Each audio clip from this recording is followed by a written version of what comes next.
¿Qué tal? Bienvenidos de nuevo a Primera Edición. Vamos a acercarnos ahora a una asociación que tiene ámbito europeo y pretende difundir, sobre todo, actividades de tipo cultural, deportivo, relacionado con la actividad que se realiza en los distintos países europeos, cercanos, pero muchas veces muy alejados de nosotros. Diana Kuliskowski es la vicepresidenta de la asociación Gant Alcalá. ¿Qué tal? Bienvenida. Buenos días. Muchas gracias por invitarnos.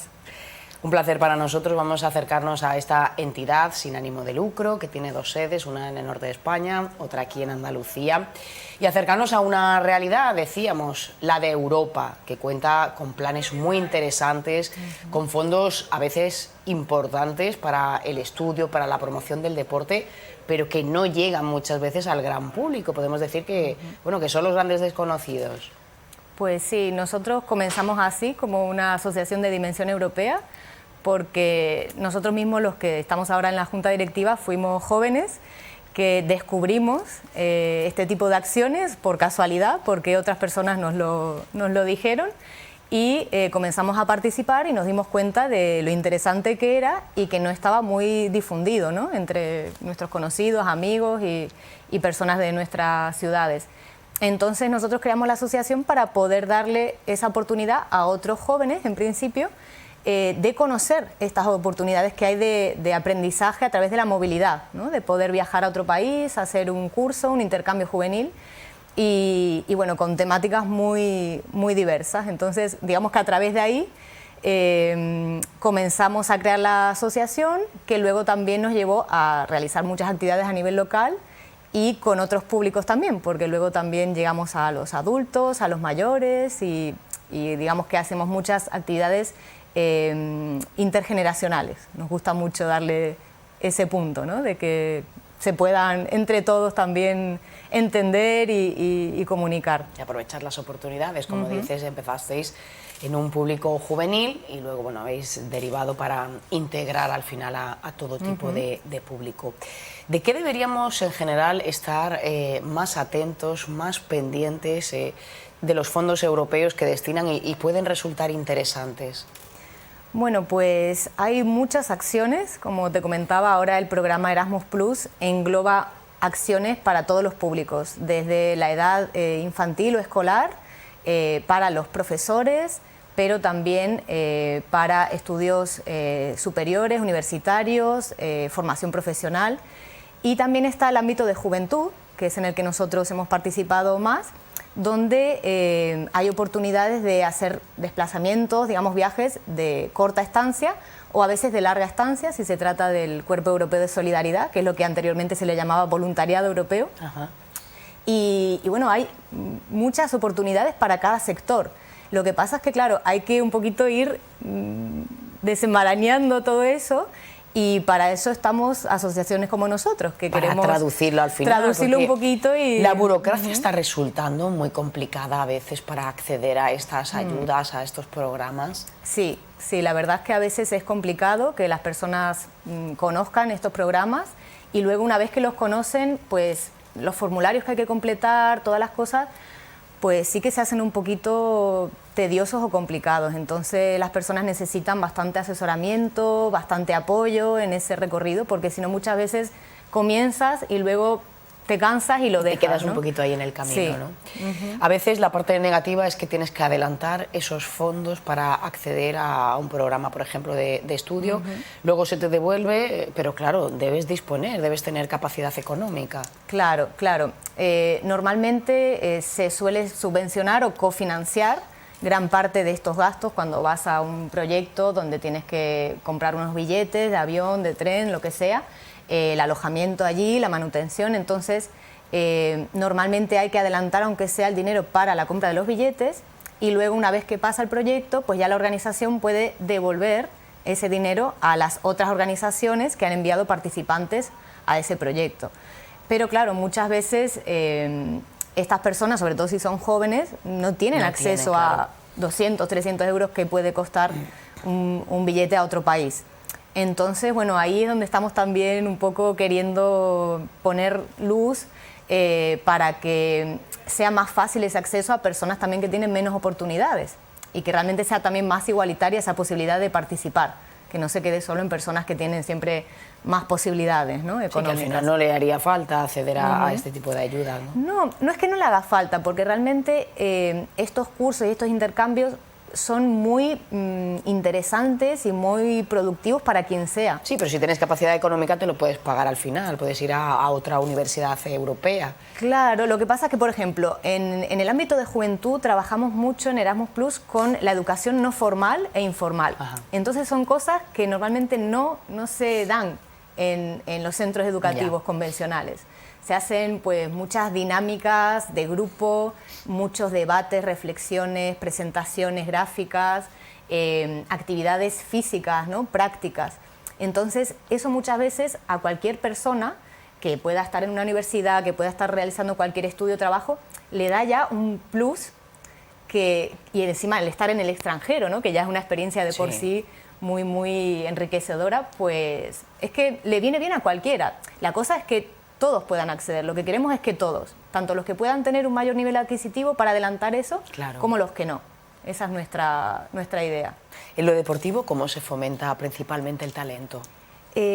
Nosotros en nuestro programa de salud y deporte, sobre todo lo que fomentamos mucho es el hacer actividades al aire libre, porque nos parece fundamental el contacto con la naturaleza. Y, bueno, por ejemplo, el senderismo. Fomentamos también, una vez unos jóvenes crearon un proyecto en el que les ayudamos, digamos, a acceder a toda esta financiación y estos pasos que tenían que seguir para hacer algo innovador, como es el korfball, que es un deporte mixto donde se igualan las oportunidades para todos los jugadores.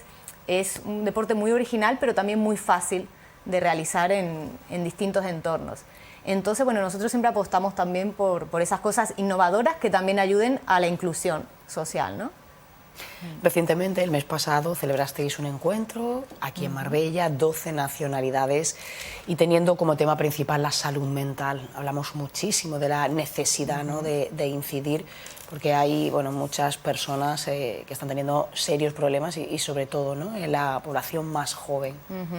Sí, la verdad es que esa idea surgió después de unos años, sobre todo que yo comencé a dedicarme más a ese ámbito, a nivel terapéutico, a nivel de facilitadora de curso, ¿no?, de crecimiento personal, de gestión del estrés, y nos dimos cuenta que también en el ámbito de la juventud y sobre todo del tercer sector de las organizaciones, pues había mucho estrés, mucho síndrome del trabajador quemado, ¿no?, como se suele decir, o burnout, y después, sobre todo eso, que el estrés ese en los jóvenes crea pues desde ansiedad, depresión, miedos, pensamientos un poco tóxicos, destructivos, ¿no? Y lo que estaba haciendo era mermar la participación de los jóvenes en la sociedad. Entonces, cada vez se les ve menos. Es como que también después de toda esta situación de pandemia se han quedado más hacia adentro, usando las tecnologías y todo, que está genial para ciertos usos, pero claro, ha mermado la interacción entre sus iguales y sobre todo eso, el hecho de poder gestionar sus propias emociones, sus sentimientos. Por eso, con este curso lo que queríamos hacer era facilitar a las personas que trabajan con los jóvenes, que pueden ser monitores de tiempo libre, trabajadores juveniles, facilitadores, que sepan, que tomen conciencia de esta situación que hay, que muchas veces la ignoramos simplemente, ¿no? Y después que reciban unas técnicas, unas herramientas para poder gestionar el estrés y poder conocerse un poquito mejor, para estar también mejor consigo mismos. Por un lado, estos propios trabajadores juveniles, para que ellos también puedan estar mejor de cara a los jóvenes. Entonces, si ellos están mejor, ellos también pueden ayudar más a esos jóvenes, darles herramientas para que un joven que ya está, digamos, se siente mejor consigo mismo, está con menos estrés, con menos ansiedad, pues ya tiene ganas también de salir, de interactuar, de participar, de crear cosas, ¿no? Entonces, por eso nos enfocamos en ese público, ¿no? Para darle lo que necesiten para que ellos puedan ayudar a su vez a los jóvenes. Sí, es muy relevante al final. En temas de salud mental, ¿estamos al nivel de Europa más o menos? Bueno, Al final los problemas son comunes. Son los problemas comunes. Nosotros en este caso nos hemos querido enfocar sobre todo en países donde hay bastante precariedad laboral y por tanto eso se traduce en mayor estrés, mayor síndrome del trabajador ya quemado, ¿no? Entonces por eso nos hemos ido un poco a los países del Mediterráneo, países del este de Europa y del noreste. Y es verdad que cuando nos hemos reunido nos hemos dado cuenta de que sí, de que los problemas son muy similares y sobre todo eso, lo que estas personas que trabajan con los jóvenes están viendo, pues es jóvenes que están desanimados, apáticos, que caen en adicciones, en distintas cosas que, bueno, nos llevan a un sinfín de problemas, ¿no? Y todo por eso, por no estar bien consigo mismos, por no saber gestionar esas emociones, ese estrés, que muchas veces incluso en los estudios, ¿no? No hace falta ni estar trabajando, o por el grupo en el que interactúan, ¿no? Entonces, sí, la verdad es que la situación está muy parecida en todos estos países. Importantísimo, por tanto, esta prevención. ¿Cuáles van a ser vuestras futuras acciones? Bueno, pues la idea es seguir, digamos, en este ámbito de la salud mental y bueno, nosotros utilizamos muchas herramientas, como te dije, de educación no formal y también técnicas de mindfulness, utilizamos el método Amaranta, que es donde yo me he especializado más, otras acciones como la biodanza, que es algo también precioso, a través del movimiento, de la danza se puede también, digamos, sanar y expresar muchas cosas que las personas necesitan. Y técnicas también como el teatro del oprimido, donde se ve, digamos, se manifiesta un problema social y las propias personas van poco a poco viendo cómo se puede cambiar, ¿no? Cómo buscarle una solución a eso, a ese conflicto que se ha creado. Entonces, bueno, queremos utilizar estas técnicas en distintos cursos de formación que vayamos a hacer en los próximos años, también llevarlas al público más joven directamente a través de los intercambios juveniles. Y ahora queremos empezar también a hacer algunas acciones en los institutos de aquí de la zona de Marbella, Estepona, para que también los jóvenes nos puedan transmitir directamente qué necesidades tienen en estos aspectos y después también las necesidades de ocio y tiempo libre, que vemos que está muy relacionado. Cuando hay falta de eso, también comienzan los problemas de salud mental. Entonces queremos combinar un poquito esas dos cosas. ¿Cómo pueden acercarse los jóvenes a conoceros, a Gantal Cala? Pues pueden entrar a través de Instagram o de Facebook o de nuestra página web www.gantalcala.org y sí, a través de ahí pues ya pueden contactar con nosotros a través del teléfono o como prefieran. Bueno, pues hemos hablado de esta entidad, iba a decir de reciente creación, ya lleváis unos cuantos añitos, ya también en Andalucía, destinados a la promoción, sobre todo eso, de actividades culturales y educativas en el seno de la Unión Europea. Diana, gracias. Muchísimas gracias a vosotros. Recientemente, bueno, pues hemos tenido acceso a una exposición, la del Hotel El Fuerte, que ha sido producto de los trabajos de remodelación, de la conversión de un hotel de 4 estrellas a 5. Vamos a conocer cuáles han sido las piezas más destacadas, y es que ha habido muchísimas desde el siglo I a.C. hasta el XVIII.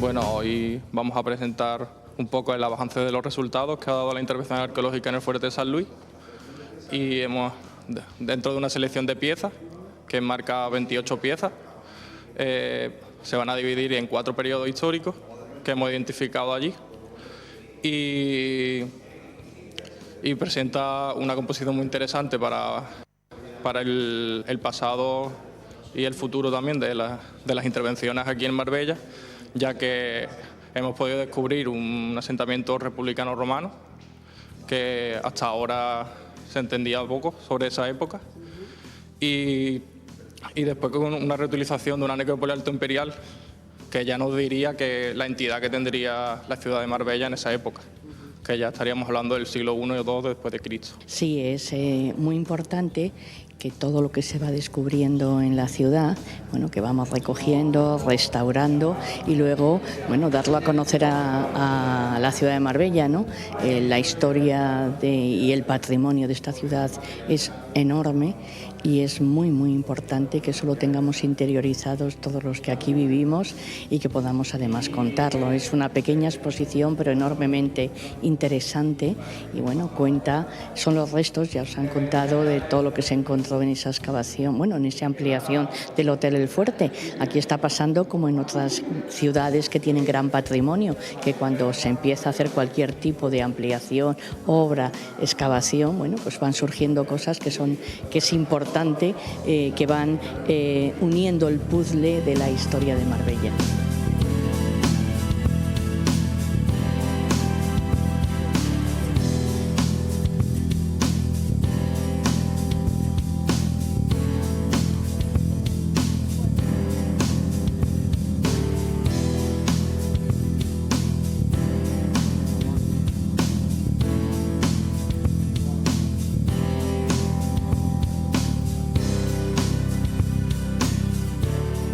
Bueno, la estrella pertenece a un anillo de cornalina, con el entalle todavía por estudiar, y sería con la representación de incisa del dios Mercurio, y creemos que esa pieza vendría probablemente de Oriente, y también nos dice la importancia que tendría el individuo en la sociedad en esa época, en la ciudad de Marbella.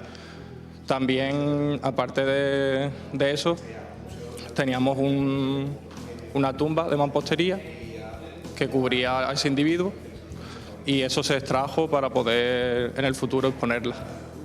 Eso es una tumba muy singular también. Aquí tienen una ocasión estupenda de venir todos los días.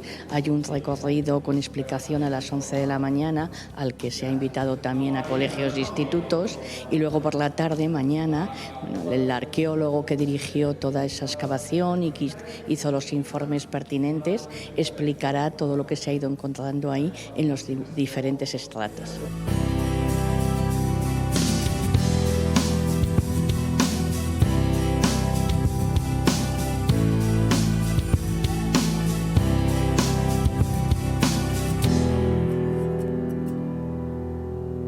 El siguiente paso es la investigación.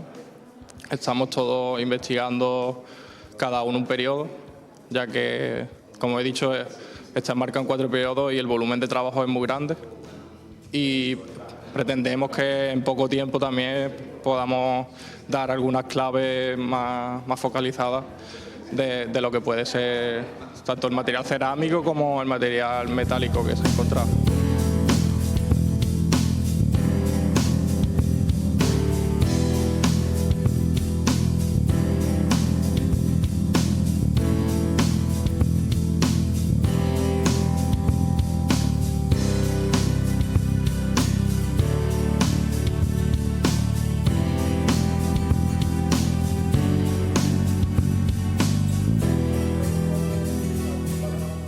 No, estaré yo en representación de mis compañeros y bueno, hablaré un poquito del contexto, de lo que ha sido la excavación durante tanto tiempo y después pues iré pasando por cada pieza para que podamos entender un poco la visión global de lo que sería en esa época, cómo vivirían las personas, cómo se enterrarían también, sus creencias y su modo de vida a partir de las piezas que hay.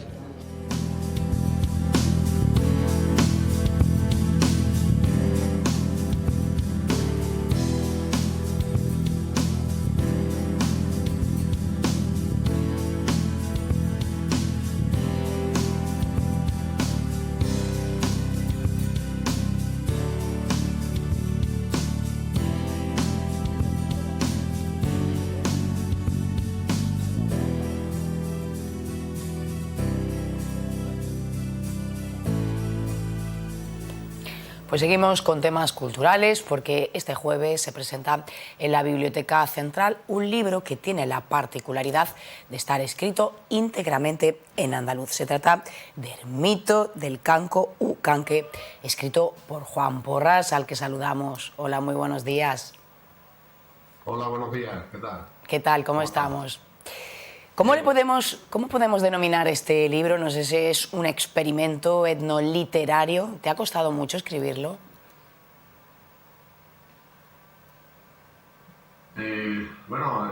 Sí, ha costado su tiempo. La parte también de los dibujos a cargo de Lucy Luba, pues también se ha llevado bastante parte del tiempo de la elaboración, pero sobre todo es porque ha llevado previamente una investigación de tipo etnológico con una serie de entrevistas cualitativas, fundamentalmente, aunque está centrado en la comarca de la Algarvía malagueña, pero sobre todo también en el término de Mija y demás, ¿no? Y entonces, a partir de ahí, de esas entrevistas cuantitativas, yo soy antropólogo social y también preocupado por el tema de la escritura en andaluz, pues ahí lo que se ha realizado es una reelaboración de todos esos datos y la manera de presentarlos es a través de, como expreso muy bien en el libro, como una especie de experimento etnoliterario, ¿no?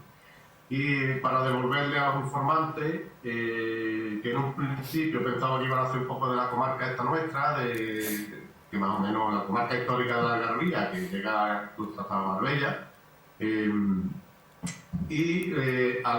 sin embargo, a devolver todos los datos de una manera novedosa, incorporando dibujos y demás, más que haciendo un típico, los trabajos de los estudios un poco más tochos que solemos hacer los especialistas, ¿no?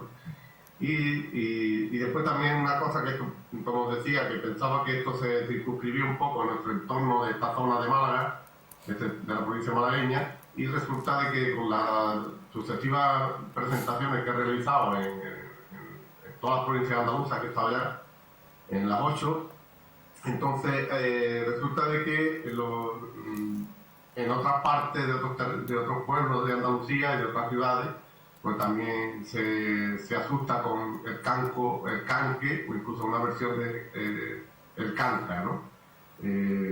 Entonces, visto esto, habría que ampliar, o sobre la misma presentación del libro hay que ampliar que podría provenir de algún sustrato, probablemente algún sustrato histórico, cultural, de cuando lo podemos llevar incluso, entiendo yo, hasta el reino nazarí de Granada, de la extensión como mínimo que abarcaba más o menos lo que son actualmente las 3 provincias de Almería, Málaga y Granada. ¿Qué repercusiones ha tenido? Sí, ¿qué repercusiones ha tenido el libro? Y no sé si al final al público le cuesta leerlo, ¿no? Porque es un dialecto, al final, supongo que lo podemos nombrar así, escuchado, ¿no? No escrito. Supongo que sorprenderá bastante su lectura.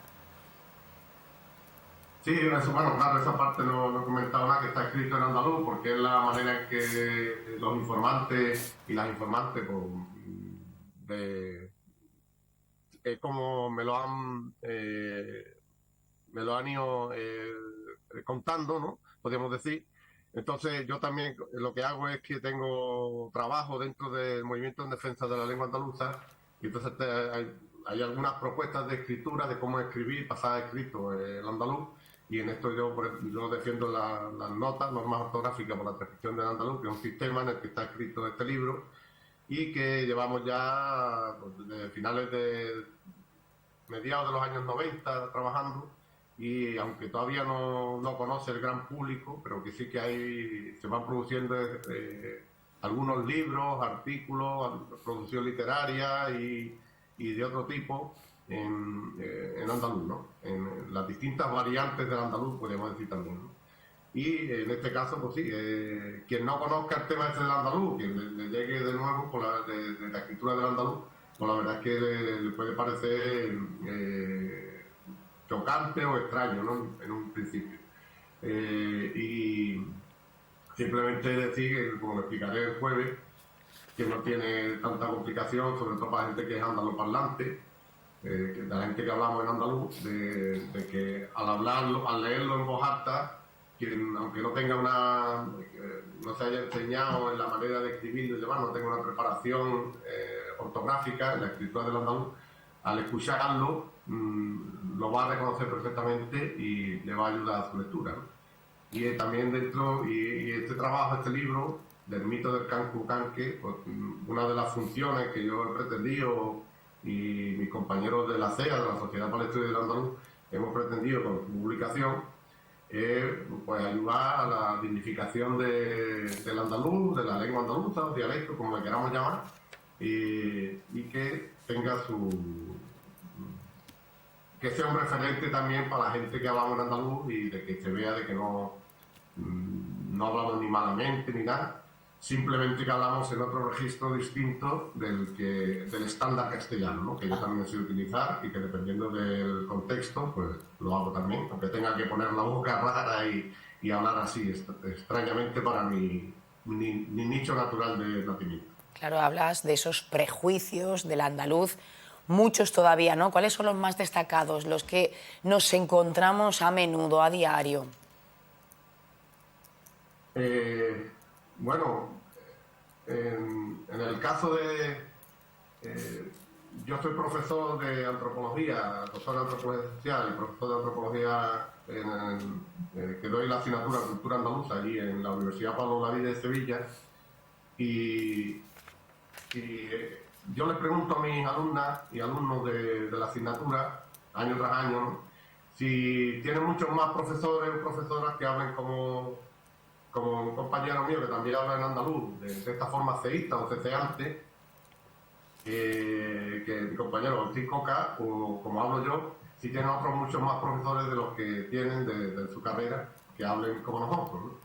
Y nos dicen que no, y se quedan sorprendidos de que en un ámbito universitario no se pudiera hablar en andaluz, ¿no? Porque este es uno de los grandes problemas de que se asocia a una falta de formación o a que lo típico se dice de los prejuicios hacia los catetos, que si fuéramos catetos y demás, que alude mucho a la procedencia de la cultura popular andaluza, de donde venimos, muchos de quienes hablamos en andaluz, y que sin embargo en determinados contextos, determinados niveles, determinadas situaciones, si nos pone por ejemplo delante de una cámara o nos subimos a un estrado o a dar una conferencia, pues rápidamente, automáticamente mucha gente que aunque coloquialmente hablamos en andaluz o habla en andaluz, cuando llega ese momento le da como vergüenza y salta al registro del castellano, ¿no?,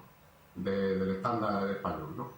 Y entonces eso en general suele ocurrir y lo vemos bastante habitual, y lo que no hay es lo que estudiamos estas cosas de lingüística, antropología lingüística, etnolingüística y demás, ya sabemos que no hay una justificación de por qué hay que desprestigiar, ni en términos académicos, ni en términos sociales, lo estudia también la sociolingüística, evidentemente, el hecho de que algunas personas hablemos muy bien lo que desde chiquitillos nos ha enseñado nuestra gente, ¿no? Es decir, nuestra familia, que venimos de ahí, no es que hayamos aprendido malamente, ¿no?, sino que simplemente cuando llegamos al sistema educativo nos enseñan otros registros u otras lenguas u otras maneras de hablar, ¿no? Y en esto, bueno, pues es una de las cosas fundamentales, por ejemplo, lo que estudia la sociolingüística, el sistema de prestigio que se asocian a las personas a la hora de tu promoción laboral, tu inserción en el sistema educativo, a la hora de evaluar tus conocimientos y demás, y todo esto, pues bueno, no tiene sentido de que una cosa es que no se sepa castellano, que hay que saberlo evidentemente, pero otra cosa es que de alguna manera te planteen te pongan una etiqueta, un estigma, ¿no?, de que tú no sabes lo suficiente por hablar en andaluz. expresar el registro lingüístico andaluz. Claro, es como dices, los andaluces al final no se sienten orgullosos, de alguna manera pues se sienten en desigualdad, ¿no? con respecto pues a otras comunidades, porque al final les hace sentir pues inferiores, ¿no? ¿Esto cómo va a ir evolucionando en el futuro? ¿Esto va a cambiar o será muy difícil?